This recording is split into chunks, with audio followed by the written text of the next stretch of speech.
সাহেবের ক্যাবিনেটের সদস্যদের কাছে আমাদের জিজ্ঞাসা, ছাত্র জনতার রক্ত যে জন্য দিয়েছে, এই রক্তের সাথে আপনারা গাদ্দারি করছেন। আজকে ছাত্র জনতার রক্তের সিঁড়ির উপর দাঁড়িয়ে আপনারা ক্ষমতায় আসলেন, আর আওয়ামী লীগকে পালাতে আপনারা সুযোগ করে দিচ্ছেন। আপনাদেরকে ছেড়ে দেওয়া হবে না। এই আওয়ামী লীগের নিষিদ্ধ আমরা কেন চাই? 1971 সালের স্বাধীনতার পর এই আওয়ামী লীগ এদেশে গণতন্ত্রকে হত্যা করেছে, সমস্ত রাজনৈতিক দল নিষিদ্ধ করেছে, পাকশালের মতো ফ্যাসিজম কায়েম করেছে।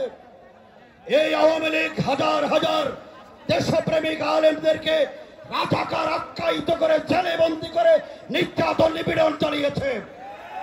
এই আওয়ামী লীগ সমস্ত সংবাদপত্র বন্ধ করে দিয়েছে।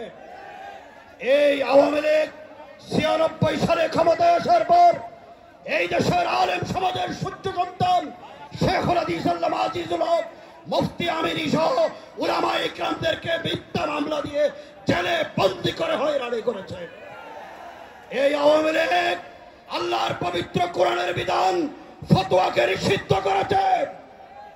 এই আওয়ামী লীগ 2009 সালে ক্ষমতায় আসার পর আল্লাহর কোরআনের উপর, বাংলাদেশের স্বাধীনতা সার্বভৌমত্বের উপরে, আল্লাহর নবীর ইজ্জতের উপরে যারা আঘাত করেছে তাদেরকে, শাহবাগী নাস্তিকদেরকে, সেই গণজাগরণ মঞ্চ যারা দেশের স্বাধীনতাকে বিপন্ন করে দিতে চেয়েছিল, ভারতীয় আধিপত্যবাদকে এদেশে কায়েম করতে চেয়েছিল, তাদেরকে লালন পালন করেছে।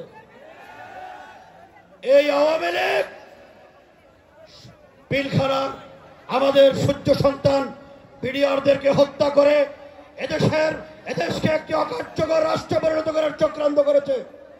এই আওয়ামী লীগ 2013 সালে 5 মে শাপলা চত্বরে নবী প্রেমিক আশিক রাসূল আলেম ওলামা ছাত্র জনতার উপরে নির্বিচারে গুলি করে হত্যা চালিয়েছে।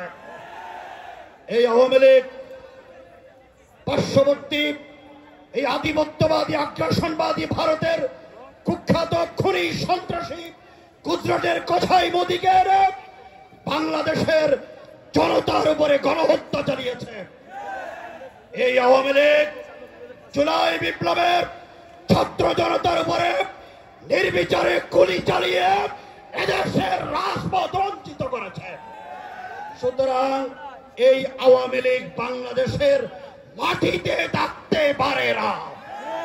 বাংলাদেশের যারা আওয়ামী লীগের পক্ষে দাঁড়ানি করছেন, রাজনৈতিক নেতৃবৃন্দ যাদের অন্তরে আওয়ামী প্রেম এখনো বুটবুট করছে, তাদেরকে বলি, আওয়ামী প্রেম যদি আপনাদের অন্তরে থাকে, বাংলাদেশের ওই দিল্লি চলে যান। আমাদের কথা স্পষ্ট, কোন থানায় পানাই করে আওয়ামী লীগকে রাজনীতিতে প্রতিষ্ঠিত করতে দেওয়া যাবে না। প্রয়োজনে রক্ত দিয়েছি, রক্ত আরো দেব, জীবন দেব, কিন্তু আওয়ামী রাজনীতি খতম না হওয়া পর্যন্ত রাজপথ ছাড়ব না। আমি আপনাদেরকে জিজ্ঞেস করতে চাই, ছাত্র জনতা গত রাত্রে হাসনাত আব্দুল্লাহ ডাক দিয়েছেন, সর্বস্তরের জনতা জুলাইয়ের এই যমুনায় একত্রিত হয়েছে।